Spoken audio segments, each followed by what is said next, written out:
What's up, YouTube people? Shaggy the writer coming at you live, trying to get a little Sherlock Holmes out of my system because, yeah, it was Arthur Conan Doyle's birthday when I was doing all that contest stuff. So just giving him the respect that's due. We're gonna do not just this, but we're gonna do some other stuff as well. Possibly at Against the World G's mansion downtown as well. So we'll be checking into that a little bit later because it's one called The Sign of the Foe. And that's the only thing I'm screaming. Oh, and the only thing I'm screaming.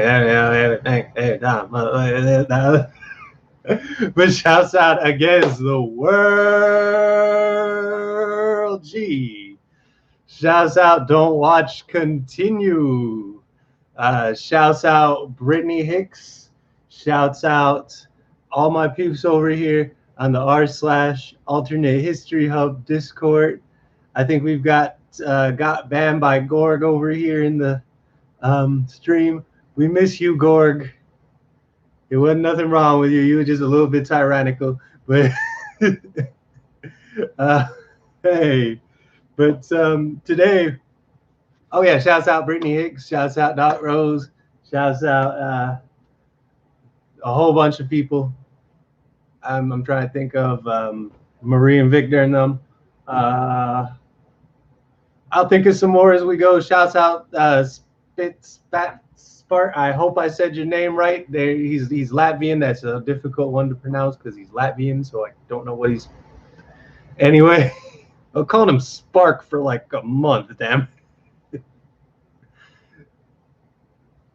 But today, we're starting things off with the engineer's thumb, which should take me about an hour and will be pretty dope in the process. So without further ado, like, share, subscribe, hit that button. Oh yeah, shouts out Trash Panda. I need to do him at the beginning of the video so he knows when he should go back and watch these. I know you stalking me. I know it. It's cool though. Yes. With the engineer's thumb. Of all the problems which have been submitted to my friend, Mr. Sherlock Holmes, for his solution during the years of our intimacy, there were only two which I was the means of introducing to his notice. That of Mr. Hatherley's thumb and that of Colonel Warburton's madness. Of these, the latter may have afforded a finer field for an acute and original observer, but the other was so strange in its inception and so dramatic in its details that it may be the one more worthy of being placed on record, even if it gave my friend fewer openings for those deductive methods of reasoning by which he achieved such remarkable results. The story has, I believe, been told more than once in the newspapers, but like all narratives, its effect is much less striking when set forth en bloc in a single half column of print than when the facts slowly evolve before your own eyes, and the mystery clears gradually away as each new discovery furnishes a step which leads on to the complete truth. At the time, the circumstances made a deep impression on me, and the lapse of those 2 years was hardly served to weaken the effect. It was in the summer of '89, not long after my marriage, that the events occurred which I am now about to summarize. I had returned to civil practice and had abandoned Holmes in his Baker Street rooms, although I continually visited him and occasionally even persuaded him to forego his bohemian habits so far as to come and visit us. The practice had steadily increased, and as I happened to live at no very great distance from Paddington Station, I got a few patients from among the officials. One of these, whom I had cured of painful and lingering disease, was never weary of advertising my virtues and endeavoring to send me on every sufferer whom he might have any influence. One morning at a little before 7 o'clock, I was awakened by a maid tapping at the door to announce that two men had come from Paddington, and we were waiting in the consulting room. I dressed hurriedly, for I knew by experience that the railway cases were seldom trivial. I hastened downstairs. As I descended, my old ally, the guard, came out of the room and closed the door tightly behind me. "I've got him here," he whispered, jerking his thumb over his shoulder. "He's all right." "What is it, then?" I asked, for his manner suggested that it was some strange creature which had chained up in my room. "It's a new patient," he whispered. "I thought I'd bring him round myself. He couldn't slip away. That is, all safe and sound. We must go now, Doctor. If I have any duties, just the same as you." And off he went, the trusty tout, without even giving me time to thank him. I entered my consulting room and found a gentleman seated by the table. He was quietly dressed in a suit of heather tweed, with a soft cloth cap which he had laid down upon my books. Round one of his hands he had a handkerchief wrapped, which was motted over with bloodstains. He was young, not more than 5 and 20, I should say, with a strong masculine face, but he was exceedingly pale and gave me the impression of a man who was suffering from some strong agitation, which it took all his strength of mind to control. Oh my god, I almost forgot to shout out Octawave. What's up, Octawave? Mad love. Against the world G in the building. We might be plotting something at his house later. No promises, though.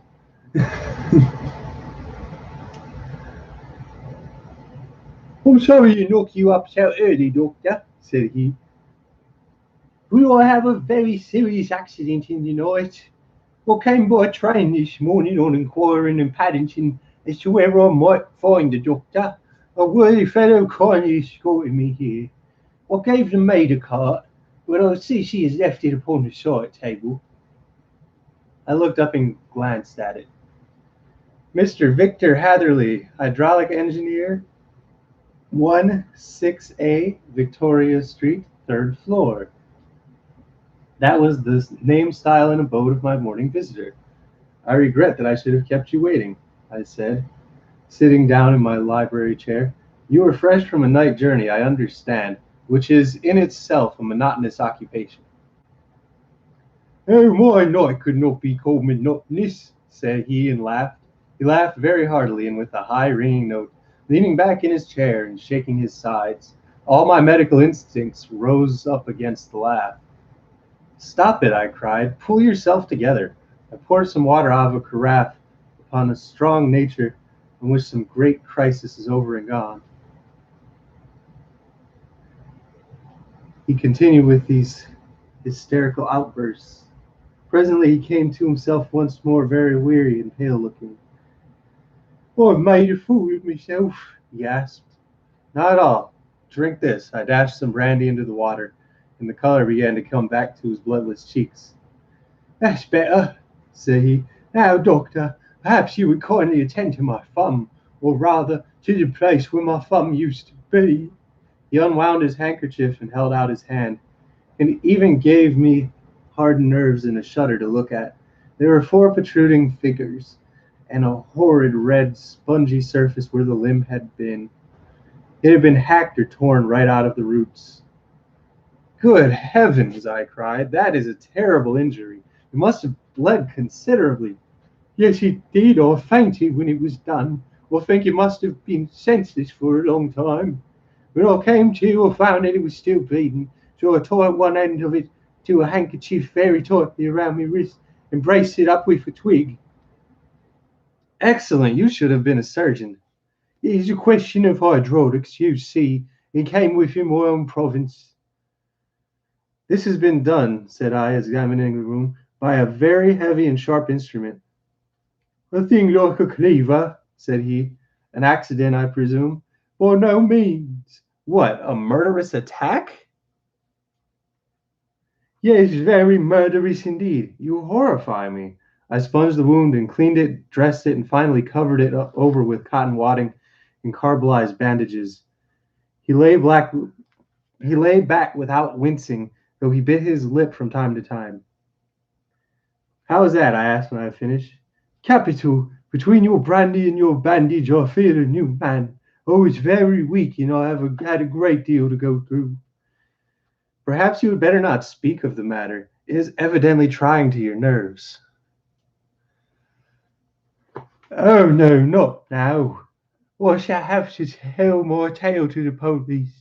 But between ourselves, if it were not for the convincing evidence of this wound of mine, I should be surprised if they believe my sentiment. For it is a very ordinary one. I have not much in the way of proof with which to back it up. Even if they believe me, the clues which I can give them are so vague that it is a question of whether justice will be done. Ha! Cried I.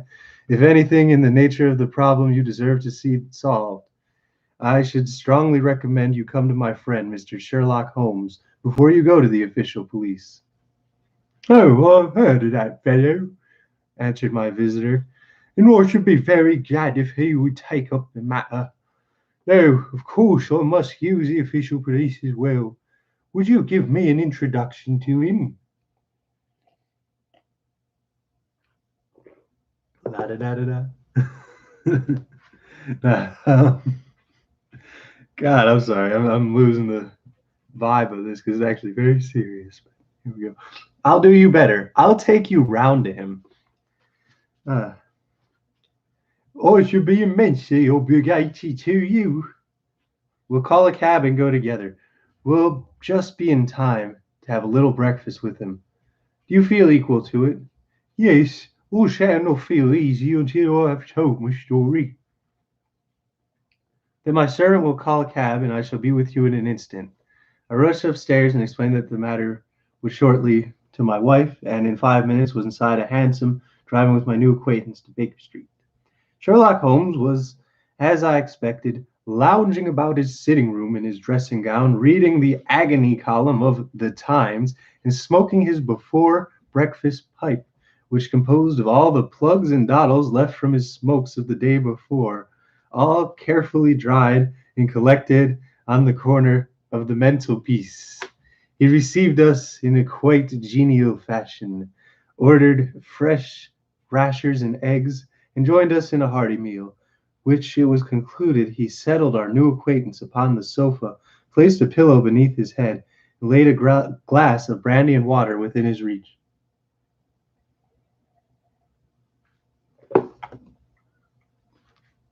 It is easy to see that your experiences. Oh, it is easy to see that your experience has been no common one, Mr. Heatherly, said he. Pray lie down and make yourself absolutely at home. Tell us what you can, but stop when you are tired and keep up your strength with a little stimulant. Oh, thank you, said my man. But I have better there. But I have felt another man since the doctor bandaged me, and I think that your breakfast has completed your cure. I shall take up very little of your valuable time as possible, so I shall start at once upon my peculiar experiences. Holmes sat in his big armchair with a weary, heavy-lidded expression which veiled his keen and eager nature, while I sat opposite him, and we listened in silence to the strange story with which our visitor detailed to us. You must know, said he, that I am an orphan and a bachelor, residing in lodgings in London. By profession, I'm a hydraulic engineer, and I've had considerable experience of my work during the 7 years that I was apprenticed to Werner and Matheson, the fine firm of Greenwich. 2 years ago, having served my time, and having also come into a fair sum of money from my poor father's death, I determined to start in business for myself and took professional chambers in Victoria Street. I suppose everyone finds his first independent start in business to be a dreary experience, but to me it has been exceptionally so. During 2 years I've had three congratulations, a one small job, and that is absolutely all my profession has brought me.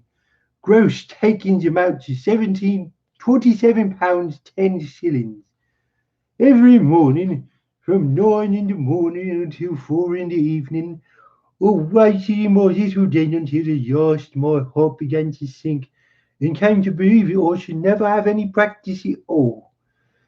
Yesterday I was thinking of leaving the office. McClurk entered to say there was a gentleman waiting who wished to see me upon business. He brought up his card too, with the name of Colonel Lysander Stark engraved upon it. Close to exceeding thinness, I do not believe that I have ever seen so thin a man. His whole face sharpened away into a nose and chin, and the skin of his cheeks was drawn quite tense over his outstanding bones. Yet this emaciation seemed to be his natural habit, and due to no disease, for his eye was bright, his step brisk, and his bearing assured. He was plainly but neatly dressed, and his age I should judge would be nearer 40 than 30. Mr. Hatherley, said he with something of a German accent. I couldn't do a German accent.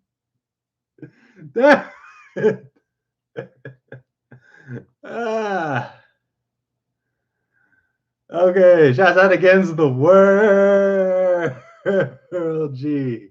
Oh man, I'm wearing a Bob shirt today and I was wearing a Ziggy shirt yesterday. Oh man. You know what we about. Gang gang. Uh,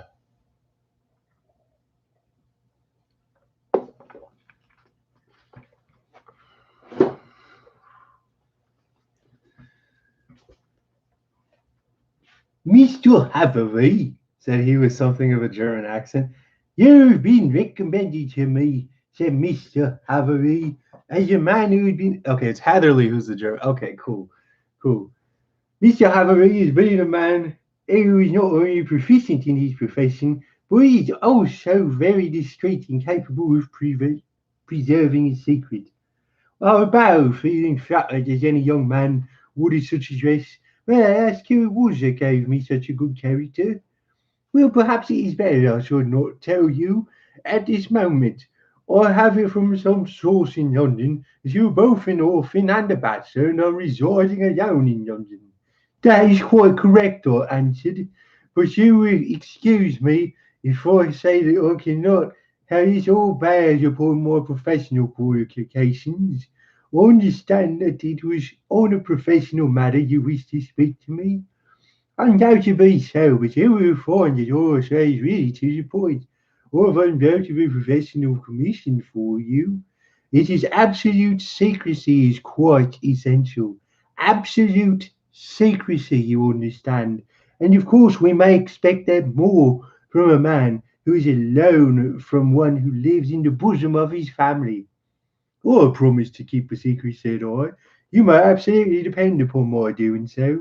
He looked very hard at me as I spoke, and it seemed to me that I had never seen so suspicious and questioning an eye. You promise then, said he at last. Yes, I promise. Absolute and complete silence before, during, and after. No reference to the matter at all, either in word or writing. You already have my word. Very good, he said, and he sprang up like he was darting like lightning across the room and opened the door. The passage outside was empty. It's all right, said he, coming back. I know the clerks are sometimes curious as to their master's affairs. Now we can talk in safety. He drew his chair very close to mine and began to stare at me again with the same questioning and thoughtful look. A feeling of repulsion and something akin to fear began to rise within me, and at the strange antics of this fleshless man, even my dread of losing a client could not restrain me from showing my impatience. I beg that you will state your business, sir, said I. My time is of value. Heaven forgive me for that last sentence, but the words came to my lips. How would 50 guineas for a night's work suit you? He asked. Most admirably. I say a night's work, about an hour's work will be nearer the mark. I simply want your opinion about a hydraulic stamping machine which has got out of gear. You yourselves was wrong. We shall soon set it right ourselves. What you think of such a commission is that? The work appears to be right and the pay munificent. Precisely so. We shall want you to come tonight by the last train. Where to? To Orford in Berkshire, a little place near the borders of Oxfordshire, within 7 miles of Reading. There is a little train from Paddington, which would bring you there at 11:15. Very good. I shall come down in a carriage to meet you. There is a drive then? Yes, a little place is quite out in the country, a good 7 miles from Orford Station. Oh, then I can hardly get there before midnight. I suppose there would be no chance of a train back. I should have been compelled to stop the night. Yes, we could easily give you a shakedown, but that is very awkward. Could I not come at some more convenient hour? We have judged it best that you should come late. There is no recompense for you for any inconveniences we are paying you, a young and unknown man, a fee which would buy an opinion from the very hand of your profession. Still, of course, we would like to draw out of the business. There is plenty of time to do so. I thought of the 50 guineas and how useful it would be to me. Not at all, said I. I shall be very happy to accommodate myself to your wishes, I should like. However, to understand a little more clearly what it is that you wish me to do. Quite so. It is very natural to pledge of secrecy, which we have been exacted from you should you arouse your curiosity. I have no wish to commit you to anything without having it all laid before you. I suppose that we are absolutely safe from eavesdroppers? Entirely. Christ, finally getting to it. I keep getting messages. Give me 2 seconds. Against the world. Shouts out, shouts out.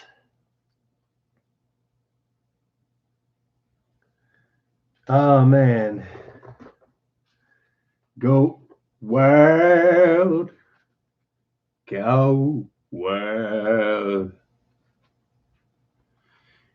Then the matter stands thus. You are probably aware of the full earth, its visible product, that it is only found in one or two places in England. I've heard so. Some time ago I bought a small place, a very small place within 10 miles of Reading.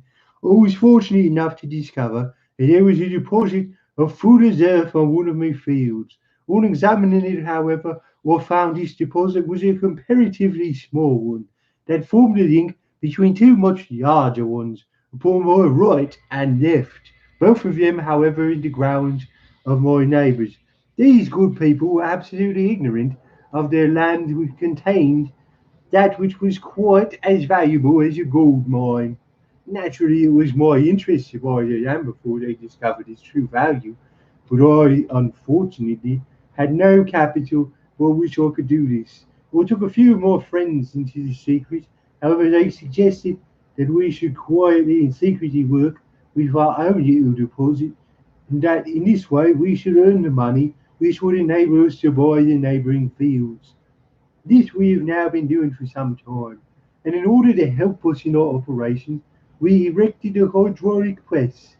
For this reason, as I have already explained, has gone out of order, and we wish your advice upon the subject. We guard our secret very jealously, however, and it will become known that we had hydraulic engines coming to our little house. It would soon rouse inquiry, and then if the facts came out, it would be goodbye to any chance of getting these fields and carrying out plans. That is why I have made you promise me that you will not tell a human being that you are going to Orford tonight. I hope that will make it all plain. What quite follow you, Sherlock? The only point of which I could not understand was what you used to make a hydraulic press in excavating fuller's earth, which, as I understand, is dug out your gravel from a pit. Oh, he said carelessly, we have our own process. We compress the earth into bricks so as to remove them without revealing what they are. But there is a major detail which you have taken fully into your confidence now, Mr. Haverly. I've shown you how I trust you, he rose as he spoke. I shall expect you then at Orford at 11:15. I shall certainly be there. Has not a word to soul. He looked at me with last long questioning gaze, and pressing my hand in cold dark grasp, he hurried from the room. But when I came to think of all the cool blood, I was very much astonished. As you may both think at this sudden commission which had been entrusted to me. On one hand, of course, I was glad the fee was at least tenfold I should have asked had I set a price on my own services, and it is possible that the order might lead to other ones.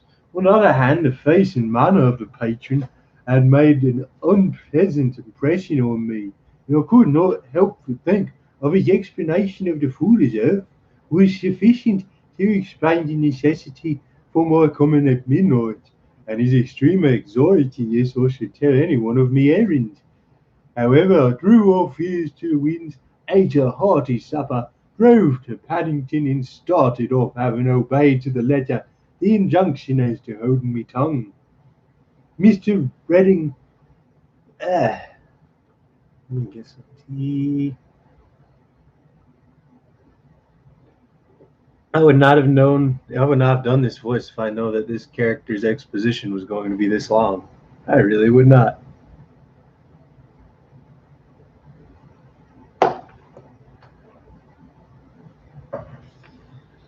Ah.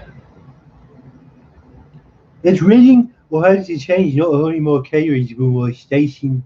However, it was in time for the last train to Orford, and I reached the little dim-lit station after 11 o'clock. I was the only passenger who got out there, and there was no one upon the platform save a single sleepy porter with a lantern. As I passed out through the wicket gate, however, I found my acquaintance of the morning waiting in the shadow upon the other side. Without a word he grasped my arm and hurried me into a carriage, the door of which was standing open. He drew up the windows on either side, tapped on the woodwork, and away we went as fast as the horse could go. "One horse?" interjected Holmes. "Yes, only one. Did you observe the colour?" "Yes, I saw yours when I was stepping into the carriage. It was a chestnut." "Tired of looking fresh?" "Oh, fresh and juicy. Thank you. Sorry to have interrupted you. Pray continue your most interesting statement." "Anyway, we went then and we drove for at least an hour. Colonel York Sandstock said that it was only 7 miles. Well, I should think from the rate seemed to go and the time we took, it must have been nearer 12. He sat at my side in silence the whole time, and I was aware more than once when I glared at his direction that he was looking at me with great intensity. The country roads seemed to not be very good in that part of the world, for we lurched and jolted terribly. I tried to look out of the windows to see something of where we were, but they were made of frosted glass, and I could make out nothing save the occasional bright blur of a passing light. Now and then I handed some remark to your break the monotony of the journey, but the colonel answered only in monosyllables, and the conversation soon flagged. Yes, however, the bumping of the country road was exchanged for the crisp smoothness of a gravel drive, and the carriage came to a stand. Colonel Your Sanderstock sprang out, and as I followed after him, pulled me swiftly into a porch which gaped in front of us. We stepped as it were right out of the carriage and into the hall, so that I failed to catch the most fleeting glance in front of the house. The instant that I had crossed the threshold of the door, slammed heavily behind us. I heard faintly the rattle of wheels as the carriage drove away. It was pitch dark inside the house, and the colonel fumbled about looking for matches and muttering under his breath. Then suddenly the door opened at the other end of the passage, and a young golden bar of light shot out in our direction. It grew broader, and a woman appeared with a lamp in her hand.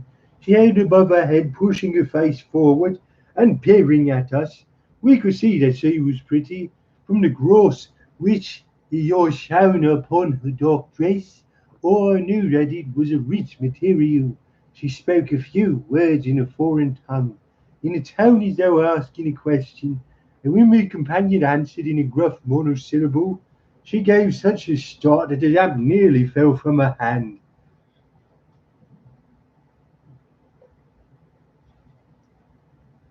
Colonel Stark went up to her, whispered something in her ear, and then pushing her back into the room from whence she had come, she walked towards me again with the lamp in his hand. Perhaps you will have the kindness to wait in the room for a few minutes, said he, opening another door. It was quite a little plainly furnished room, with a round table in the centre, on which several German books were scattered. Colonel Stark laid down the lamp over the top of the harmonium beside the door. "I shall not keep you waiting an instant," said he, and vanished into the darkness. I glanced at the books on the table, and in spite of my ignorance of German, I could see that two of them were treatises of science, and others being volumes of poetry. Then I walked across to the window, hoping that I might catch some glimpse of the countryside, but an oak shutter, heavy bar, was folded across it.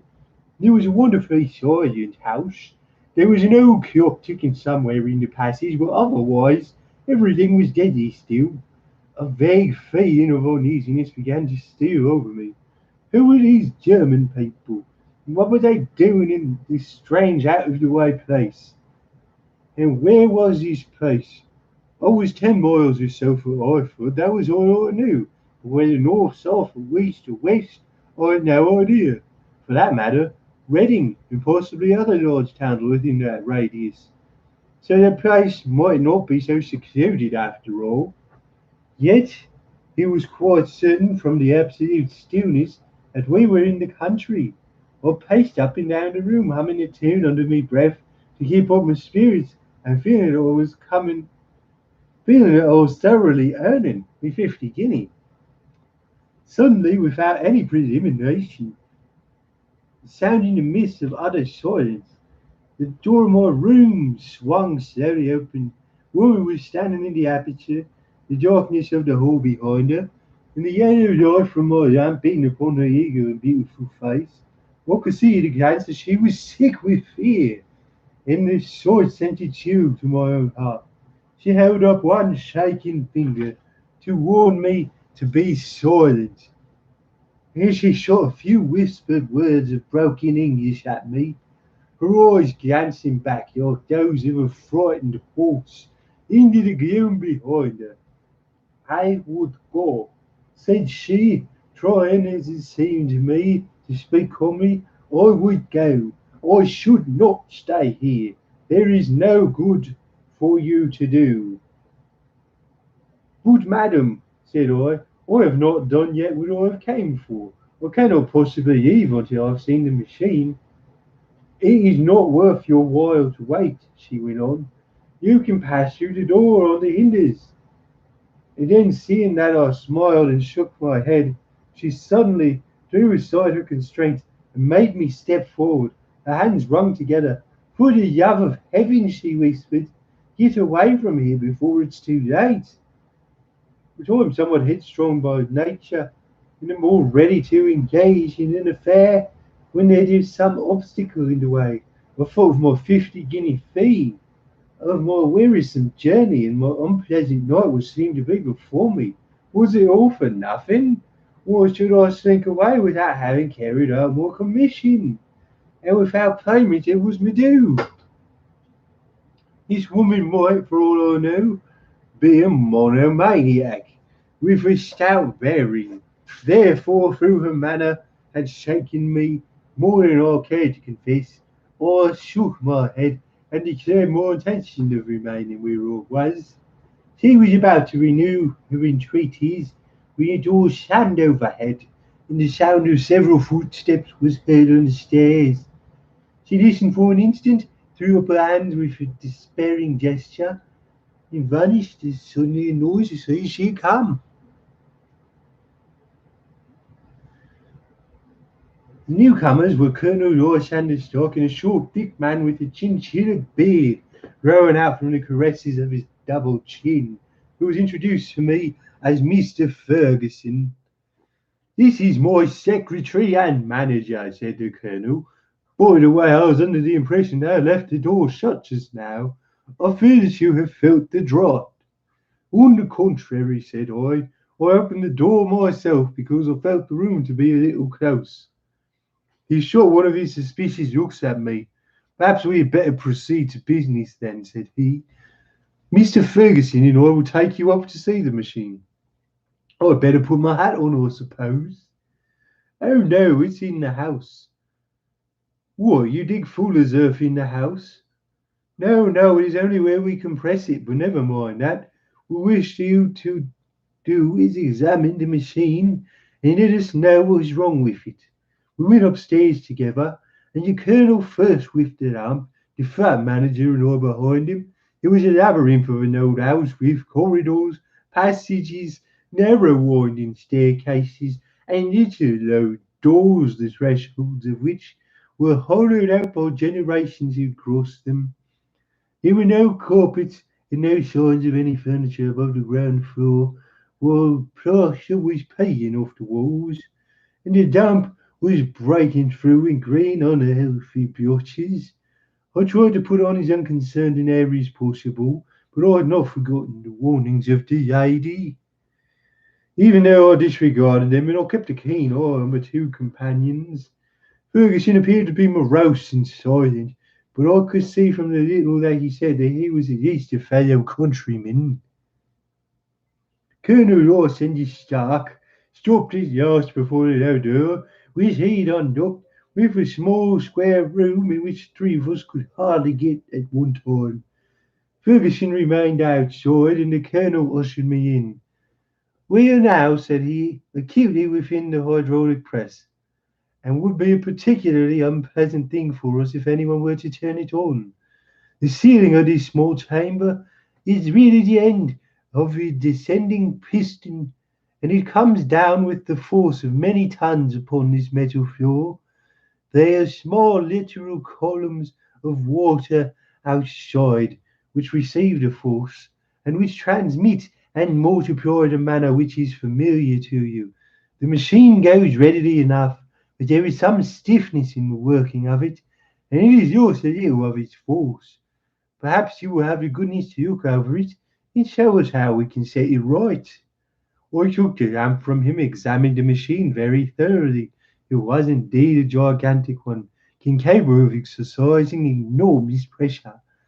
When I passed outside, however, and pressed down the levers which controlled it, I knew at once by the whistling sound that there was a slight leakage, which allowed a regurgitation of water through one of the side cylinders. An examination showed that one of the India rubber bands which was around the head of a driving rod had shrunk so as not quite to fill the socket along which it worked. Oh, oh, oh.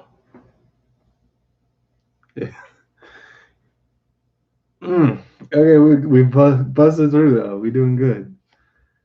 Uh,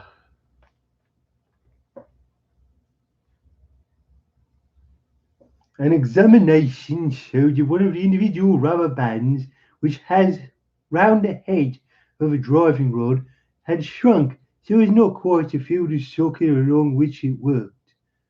This was clearly the cause of the loss of power, and I pointed it out to my companions, who followed me remarks very carefully, and asked several practical questions as to how they should proceed to set it right. I had made it very clear to them. I returned to the main chamber of the machine and took a good look at it to satisfy my own curiosity. It was obvious at a glance that the story of the foolish stuff was of the merest fabrication, for it would be absurd to suppose that so powerful an engine could be designed for so inadequate a purpose. The walls of the wood, but the floor consisted of a large iron trough, and when I came to examine it, I could see crust of metallic deposit all over it. I stooped and was scraping at it to see exactly what it was, when I heard the muttered exclamation of a German, and saw the cadaverous face of the colonel looking down at me. "What are you doing there?" he asked. I felt so angry at having been tricked by so elaborate a story as that which he had told me. "Who was you admiring your foolish self?" I said. "I think that I should be better able to advise you as to use your machine if I knew what exact purpose was for with which it was used." The instant I uttered the words, I regretted the rashness of my speech. Of course you did, buddy. His face set hard like a baleful light sprang up in his eyes. "Very well," said he, "you shall know all about the machine." He took a step backwards and slammed the little door down and turned the key in the lock. I rushed towards it and pulled at the handle, but I was quite secure and did not give out in the least to my kicks and shoves. "Hello!" I yelled. "Hello, Colonel! Let me out!" Oh, God.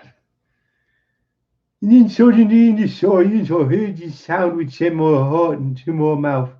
The clank of the levers and the swish of the leaking cylinder had set the engine at work. The lamp still stood upon the floor where I had placed it, now examining it through, and by its light I saw the black ceiling was coming down upon me, slowly, jerkily, but as none knew better than myself, with a force which must minute by minute grind me into a shapeless pulp. I threw myself screaming against the door, and dragged with my nails at the lock. I implored the colonel to let me out, but the remorseless clanking of the levers drowned my cries. The ceiling was only a foot or two above my head, and with my hand upraised, I could feel its hard, rough surface. Then it flashed through my mind that the pain of my death would depend very much upon the position in which I met it. If I lay on my face, the weight which come upon my spine, and shuddered to think of that dreadful snap. Easier the other way, perhaps, and yet I had the nerve to lie and look up at that deadly black shadow wavering down upon me. Already I was unable to stand erect, when my eye caught something which brought a gush of hope back to my heart. I have said that through the floor and ceiling of iron, the walls of wood, as I at last glanced around, I saw a thin yellow line between two of the boards, which broadened and broadened as a small panel was pushed backwards. For instance, I could hardly believe that here was indeed a door which led away from death. The next instant I threw myself through, and lay half fainting upon the other side. The panel had closed behind me, but the crash of the lamp, and a few moments afterwards the clang of the two slabs of metal, told me how narrow had been my escape. I was recalled to myself by a frantic plucking at my wrist, and found myself lying on the stone floor of a narrow corridor, while a woman bent over me and tugged at me with her left hand. She held a candle in her right. It was the same good friend whose warning I had so foolishly rejected. Ah, come, come, she cried breathlessly. "They will be here in a moment. You will see that you are not there. Oh, do not waste so precious time, but come." This time at last I did not scorn her advice. I staggered to my feet and ran with her along the corridor down a winding stair. The latter led to another broad passage, and just as we reached it, we heard the sound of running feet and shouting of two voices, one answering from the other from the floor on which we were able, and from one beneath. And my guide stopped and looked about her like one who was at her wit's end. And she threw open the door which led into a bedroom, and through the window of which the moon was shining brightly. "This is your only chance," said he. She, it is high, but it may be that you can jump it.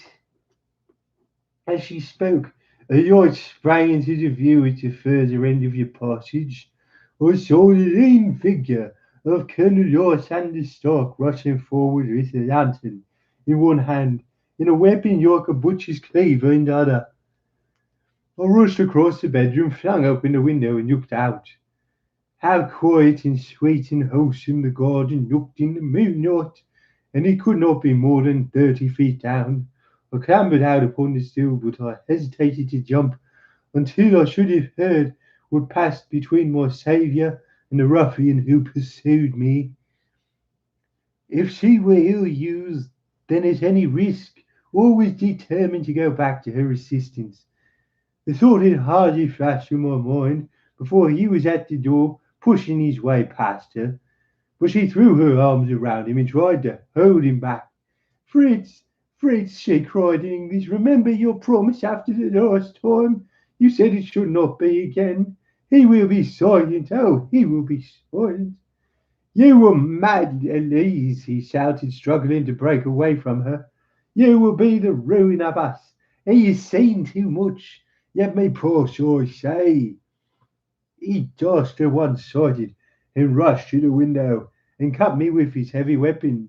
I had let myself go and was hanging by my hands on the sill when I felt his blow. I was conscious of a door pane, my grip loosened and I fell into the garden below. I was shaken but not hurt by the fall, so I picked myself up and rushed off among the bushes as hard as I could run, for I understood that it was far from being out of danger yet. Suddenly, however, as I ran, a deadly dizziness and sickness came over me. I glanced down at my own hand, which was throbbing painfully, and then, for the first time, I saw that my thumb had been cut off, and that the blood was pouring from my wound. I endeavoured to tie my handkerchief around it, but there came a sudden buzzing in my ears. The next moment I fell in a dead faint among the rose bushes. How long I remained unconscious I cannot tell. It must have been a very long time, for the moon had sunk, and the bright morning was breaking when I came to myself. My clothes were all sodden with dew, and my coat sleeve was drenched in blood from my wounded thumb. The smarting of it recalled in an instant the particulars of my night's adventure, and I sprang to my feet with the feeling that I might hardly be yet safe from my pursuers. But to my astonishment, when I came to look round me, neither house nor garden were to be seen. I had been lying at an angle of the hedge close by approaching it, to be at the very station which I had arrived upon the previous night. Were it not for the ugly wound upon my hand, all that I had passed during those dreadful hours might have been an evil dream. Half a days I went to the station and asked about the morning train. There would be one ready in less than an hour. The same porter was on duty, I found, as had been there when I arrived.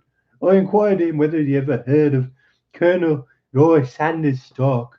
The name was strange to him. He had observed a carriage the night before waiting for me. No, he had not. Was there a police station anywhere near? There was one about 3 miles off.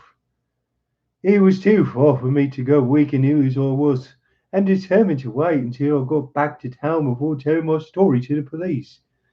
It was still a little past 6 when I arrived, so I went first to have my wound dressed, and the doctor was kind enough to bring me along here. I put the case into your hands, and shall do exactly what you advise. We both sat in silence for some time after listening to this extraordinary narrative. Then Holmes pulled down from the shelf one of his ponderous commonplace books in which he placed his cutlings. Here's an advertisement which will interest you, said he. It appeared in all the papers about a year ago. Listen to this. Lost on ninth. Mr. Jeremiah Hayling, aged 26, a hydraulic engineer, left his lodgings at 10 o'clock at night and has not been heard of since. Was dressed in, etc., etc. Ha! That resents the last time that colonel needed to have his machine overhauled, or fancy. Oh, good heavens! Cried my patient. That explains what the girl said. Undoubtedly, it is quite clear that the colonel was a cool and desperate man. He was absolutely determined that nothing should stand in the way of his little game. Those out-and-out pirates who leave no survivor from a captured ship, well, every moment now is precious. So if you feel equal to it, we should go to Scotland Yard at once as a preliminary starting for Hartford. Some 3 hours or so afterwards, we were all on the train together, bound for Reading to the little Berkshire village. There were Sherlock Holmes, a hydraulic engineer, Inspector Bradstreet of Scotland Yard, a plainclothes man, and myself. Bradstreet had spread an ordnance map of the county out on his seat, and was very busy with his compasses, drawing a circle with Iford at its center. There we are, said he. That circle is drawn at a radius of 10 miles from the village. The place we want must be somewhere near that line. You said 10 miles, I think, sir. It was a good hour's drive. And you think they brought you back all the way when you were unconscious? They must have done so, or have confused memory too of having been lifted and conveyed somewhere. What I cannot understand, said I, is why they should have spared you when they found you lying fainting in the garden. Perhaps the villain was softened by the woman's entreaties? I hardly think that, Yorkie. I never saw a more inexorable face in my life. We shall soon clear up all that, said Bradstreet. When I have drawn my circle, and now I only wish I knew at what point upon it the folk that were in search of are to be found. I think I could lay my finger on it, said Holmes quietly. Really now, cried the inspector. You've formed your own opinion. Come now, we shall see who agrees with you. I say it is south, for the country is more deserted now. I say to the east, said my patient. I am for the west, remarked the plainclothes man. There are several quiet little villages up there. And I for the north, said I, because there are no hills there, and our friend says that he did not notice the carriage go up any. Come, cried the inspector, laughing. It was pretty diversity of opinion. We have boxed the compass among us. Who do you give your cast and vote to? Well, you're all wrong. We can't all be. Ah, yes, you can. That is my point. He placed his finger on the center of the circle. This is where we shall find them. But the 12-mile drive. 6 out and 6 back, nothing simpler. You say it yourself that the horse was fresh and glossy when you got in. How could it be that if he had gone 12 miles over heavy roads? Indeed, a likely rules enough, observed Bradstreet thoughtfully. Of course, there can be no doubt as to the nature of this gang. None at all, said Holmes. There are coiners on a large scale that have used the machine to form an amalgam which is taking the place of silver. We've known for some time that the clever gang was at work, said the inspector. They have been turning out half-crowns by the thousand. We even traced them as far as Reading, but could get no further, for they were covering their tracks in a way that showed they were in very old hands. But now, thanks to this lucky chance, I think that we've got them right enough. But the inspector was mistaken, for those criminals were not destined to fall into the hands of justice. We rolled into Highford Station. We saw a gigantic column of smoke, which steamed up from behind a small clump of trees in the neighborhood, and hung like an immense ostrich feather over the landscape. "A house on fire!" asked Bradstreet as the train steamed away. "Yes, sir," said the station master. "When did it break out?" "I hear it was during the night, sir, but it's got worse. Whole place is in a blaze." Whose house is it? Dr. Boucher's. Who tell me? Broke in the engineer. He talked about your German very thin with your young sharp nose. The station master laughed heartily. No, sir. Dr. Boucher is an Englishman, and there isn't a man in the parish who has a better lined waistcoat. But he has a gentleman staying with him, a patient, I understand, who is a foreigner, who looks as if a good little Brookshire beef would do him no harm.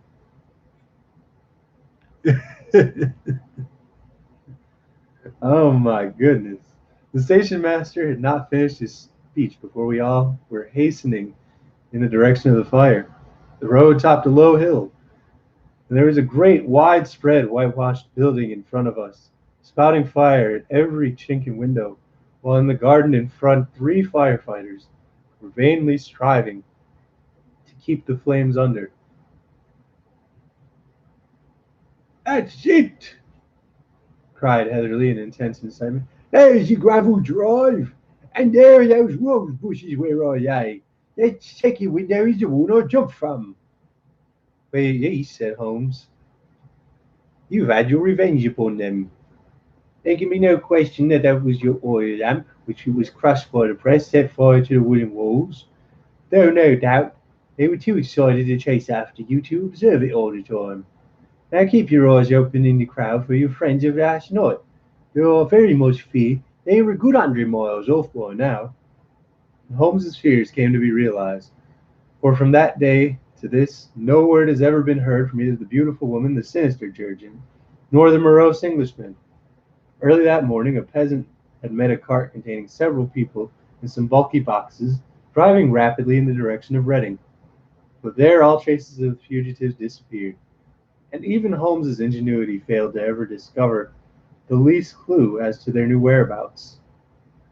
The firemen had been much perturbed at the strange arrangements which they had found within, and still more so by discovering a newly severed human thumb upon the window sill of the second floor. After sunset, however, their efforts were at least successful, and they subdued the flames, but not before the roof had fallen in and the whole place had been reduced to such absolute ruin that, save some twisted cylinders and iron piping, not a trace remained of the machinery which had cost our unfortunate acquaintance so dearly. Large masses of nickel and tin were discovered stored in an outhouse, but no coins were to be found, which had explained the presence of those bulky boxes which had already been referred to. Our hydraulic engineer had been conveyed from the garden to the spot where he recovered his senses, have remained forever a mystery, were it not for the soft mold which told us a very plain tale. He evidently had been carried down by 2 persons, one of whom had remarkably small feet, and the other unusually large ones. On the whole, it was most problematic that the silent Englishman, being less bold or less murderous than his companion, had assisted the woman to bear the unconscious man out of the way of danger. "Well," said our engineer ruefully as we took our seats to return once more to London, "it has been a pretty business for me. I've lost a thumb and a 50-guinea fee, and what have I gained?" "Experience." "Why, experience," said Holmes, laughing. "Indirectly, it may be of value, you know. You've only put it into words to gain the reputation of being excellent company for the remainder of your existence." And there we have it. Ah, Sherlock Holmes. The engineer's thumb. Oh my goodness. Based and red pilled. Woo! Thank you so much to everybody for tuning in. All kinds of love to Against the World G, who's been in the building. Check out Goat World on Band Lab, because he's like the #1 cat on Band Lab right now. Don't forget, sub to me, sub to Against the World G, sub to Don't Watch Continue, Sub the dog rose. Sog to Spart, whatever. Spart. Look, I gotta remember how to pronounce his name. um, but yes, there's a bunch of other people I should be shouting out to, but we're gonna cut this off. Um, just thank you all so much for tuning in. It's been a blast. We're probably gonna be reading through a full 7 chapters about the Foe Squad, because that's the only thing I'm screaming is oh, and that's the only thing I'm screaming. I gotta stop doing that. But remember to hit that stupid like button. Share the video with your friends if they're literature buffs, or not, because everyone needs a book or two in their lives. Shouts out Arthur Conan Doyle for being an awesome Gemini. Ooh, we should have done some stuff for Taurus because Shakespeare was a Taurus this year, but fuck it. Yes. God, I got like a weird like carpal tunnel thing going on with my wrist. I don't know where it came from or why. But again, thank you all so much for tuning in. One love. Bo Faith NFA. Gang shits.